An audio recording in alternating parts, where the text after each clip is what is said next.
Well, hey guys, and welcome to another Interested Modeler HFO.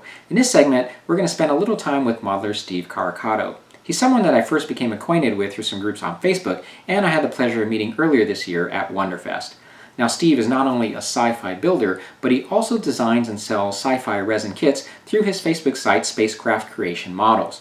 Now, the cool thing about resin kits is they provide the modeler the unique opportunity to build kits that are normally not available in wide release.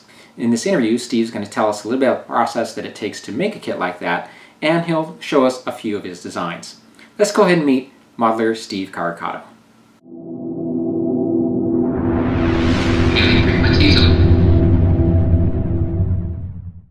Hi, Steve. Hi, how you doing? Good, how are you? Not too bad. All right, well, thanks for being on Interested Modeler. Really appreciate you being here.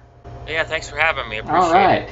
Well, let's go ahead and get started and tell us, or if you can give us some brief comments on how you got started with modeling in science fiction. Well, I started like when I was a kid making models and tanks, airplanes, all that stuff, and then started watching Star Trek when I was a kid, and then started putting Star Trek models together, and then I really liked doing that, and then of course when Star Wars came out, I started getting books and everything and learning how to scratch build and how they made molds and all that. So I started doing that probably about 1979. Mm-hmm. Oh, and then I started doing sci-fi stuff and still the regular models, but that's how it all got started. And then kind of went away from it for a while, and then I got back into it back in 2000. So Star Wars was a big influence on you, especially with all the different designs we saw on screen, that sort of thing. Exactly. Yeah.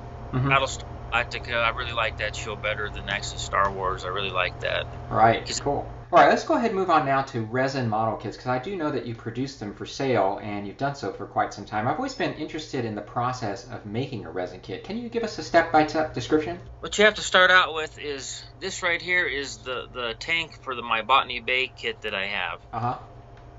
I started out with actually the main body. I made it with Legos, and then I started putting the styrene plastic that you can get at any hobby store. You know, It has angles.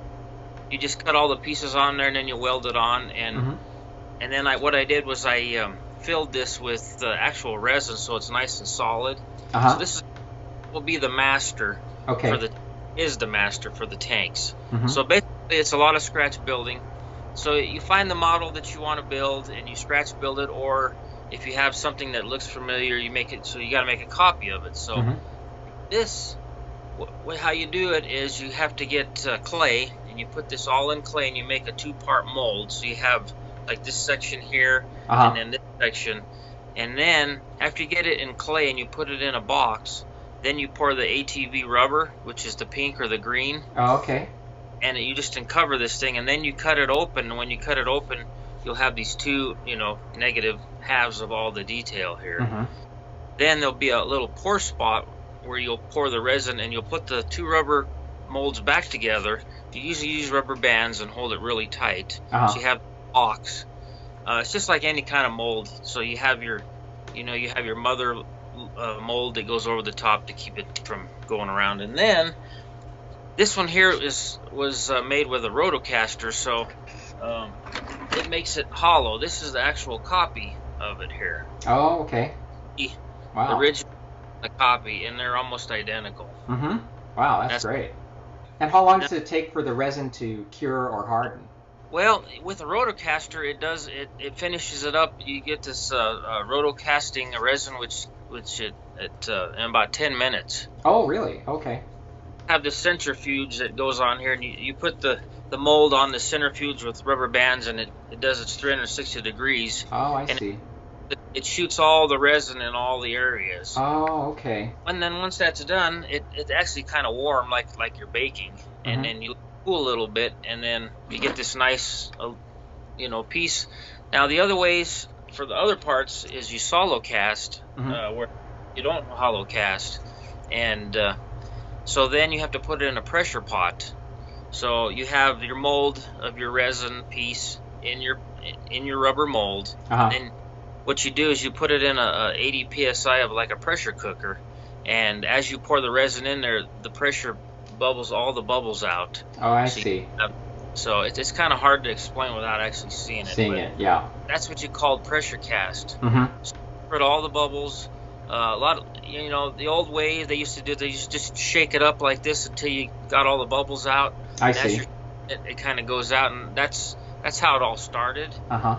Oh, but then you get a lot of bubbles, and the resin's really bad, and it looks like Swiss cheese. Yeah. This would be this is in a mold, and this is not hollow cast. This is solid, Uh-huh. but it kind of comes out just like styrene plastic. So there's basically two halves that go here, Yes. and then you pour it in, then you put it in the pressure caster, and then you got to put it in the oven and let it heat up. Oh, okay.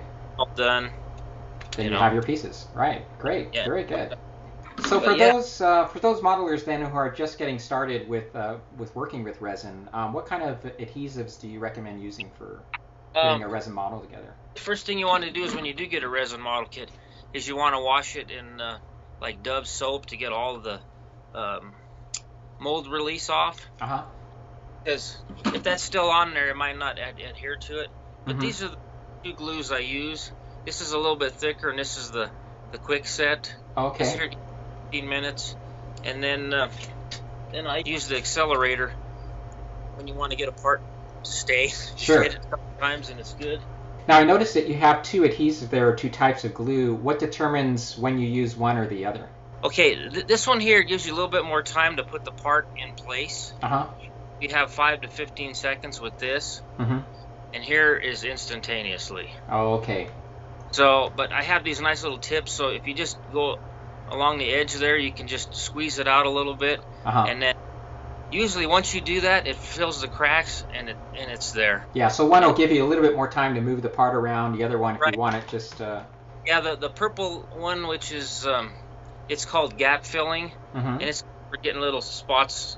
Like if there's some pinholes in your resin, you use this, and then you can sand it, and it's nice and clear. Okay. That's a great suggestion. Right. This is for, real fine stuff. This is the liquid stuff. This is the super glue that everybody doesn't like if you go to pour it and it just goes all over. Yeah. That's right. This doesn't move as fast. Yeah. So this is a lot better. Okay, cool. My first experience with resin models was back in the 90s. After First Contact came out, I discovered a website called Federation Models. And they had all these ships from the battle, in the movie, and so I noticed that I had trouble with the paint adhering to the surface. So that's the point of washing your model first, then? Yes, you definitely need to wash it and actually light sand it a little bit. Wherever the parts that go together, you always want to light sand it, and not all adhere it too, because you have these real fine dust with resin, and you should wear a mask when you're sanding. When you get the parts, they're not always really clean. So I usually put sandpaper on a flat board, nice solid, and tape it down, and then sand it till it's nice and square. Oh, okay. And you want to do that, so then when you go to put the two pieces together, they're pretty close together. Yeah. Now, as for painting, just use this kind of primer or any kind of automotive primer. After you sand it a little bit and get it all cleaned up, shoot it with that primer there, and then anything will adhere to it. Good. And again, I want to mention that is an important point, to make sure you're wearing some sort of protective gear. Do you recommend the ones with the little, I don't know, call them respirator, or those little attachments, or? You could go that crazy. I just use a dust mask, but that's added protection. And wet sanding probably helps too, from keeping the dust from flying all over the place. I use 600, 400 sandpaper to get it really smooth. And then basically you're going to see, just like in an automotive car, whatever you see is what's going to come out when you paint it. And let's use thick primer that fills in some of the edges, and then even after you do that, then you wet sand the primer, and it fills in little spots. And that helps things too. But when you're working with models that have a lot of detail, it's not matter. Yeah. And should you look then for a sandable primer then, right? As you're looking for a primer, sandable primer. Yeah. Okay. And good. Have some that's wet sandable and all that, but Any primer really. Once you put on resin, it's going to adhere to it. Okay, excellent. Okay, so one of the unique things about resin kits is you can come up with some very some designs that just aren't available in the mass market or in mass production anyway. Right. Can you show us an example of a recent kit that you've been working on for production? I can show you the Tholian. Yeah. What you get with this is all one piece, and then you get these three little fins. Basically, there's 1, 2, 3, 4, 5, 6, 7 pieces. And that's certainly an example of a kit you just can't find at the store. Yeah. No, nobody's ever going to come up with this because this was in a shot. They used it in the Muds Women in the very original TV series, and they used it on the Way to Eden, the very last hippie Star Trek movie. Right. You won't see that anymore unless you watch the old DVDs because it's been all CGI'd and they're not using this. But so basically, this was the Tholian ship, and then what they did back then in the TV show, they were really low budget, so they added these this nacelles and this Tholian ship to make this is called the Aurora. Right. So the ship ran like this, and turned it backwards, and now it ran like that. Yeah. Right. Yeah, so because of budget reasons, they would just reuse the miniatures and just rework them to make it a different ship. Okay, here's one of my latest resin kits. Now I just put it out a couple days ago, and it's the Sulaco from Aliens 3. That's beautiful. And yeah, I painted it up, and it comes with decals and stuff. And so this is one of my kits that I sell now. Excellent. Wow, that's beautiful. Raw stage here. This is what it looks like, and you can see there's no bubbling at all. It's very nice. Clean as the original. There's all the little parts that come with it. Yep. Very cool. And is that model solid? Is it completely solid? It is. Okay. All of this is solid.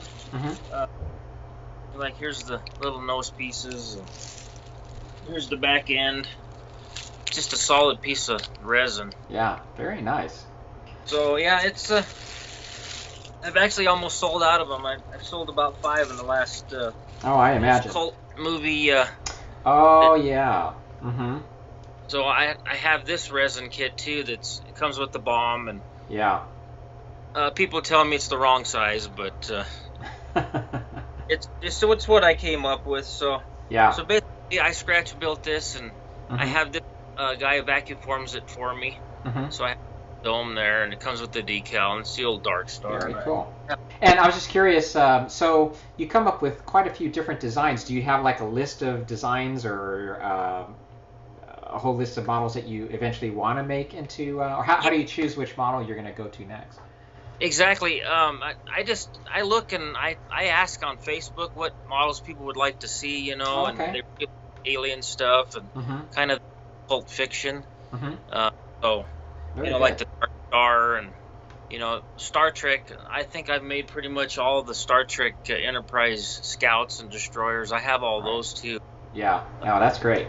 All right, Steve. Well, that's very interesting. Thank you for showing us all of that. As you guys can see, Steve's model kits are unique, and it's one way to get models that you just never would see in production. So, and a lot of these are limited production. So when you see them go up for sale, you just gotta make sure you let them know. Yeah, that's great.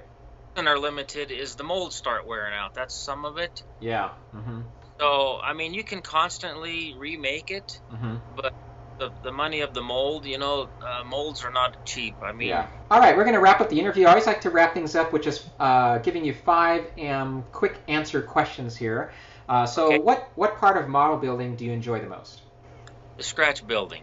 And is there anything with modeling that you haven't yet done but would like to still explore? Probably the 3D printing. Oh yeah. I would like to see how to do that, so I don't have to sit there and scratch build it. Very good. And your favorite sci-fi ship? Oh, it's got to be the Battlestar Galactica. Oh, very good. The original one, I'm assuming. The original one, yes. Yeah. Okay, very good. And what series or movie influenced you the most, you would say? Oh, it'd have to be Star Trek. Star Trek. All right, very good. And favorite sci-fi theme music? And you can include any TV series or movie. Star Wars. Star Wars, very good. Yeah, Star Wars best music. All right, very good. Well, before we wrap up here, is there anything you'd like to say to the modeling community? Oh, just thanks for doing modeling, and please try to try to do resin instead of model kits, because it's real, it's easier parts, more rewarding when you get it done. Sure. And there's not many of them out there, so. Yeah, exactly. All right, Steve, well, thank you for being on. I really appreciate you taking the time, and we'll definitely look out for more model kits from you. Okay, sounds good. Thank you. All right. Oh, and before we go, is there a website that you'd like to tell viewers about, or how would they get a hold of a model kit from you? I'm basically on Facebook. It's spacecraftcreationmodels.com. Okay. And you'll find me there. And I don't have a catalog for my models, but all you got to do is just email me, and I'll let you know what I have in stock. And usually, if there's something that you want, I can get it for you. All right. Excellent. Thanks again for being on, Steve. I appreciate it. All right, thank you. Take care. All right, thanks. Bye.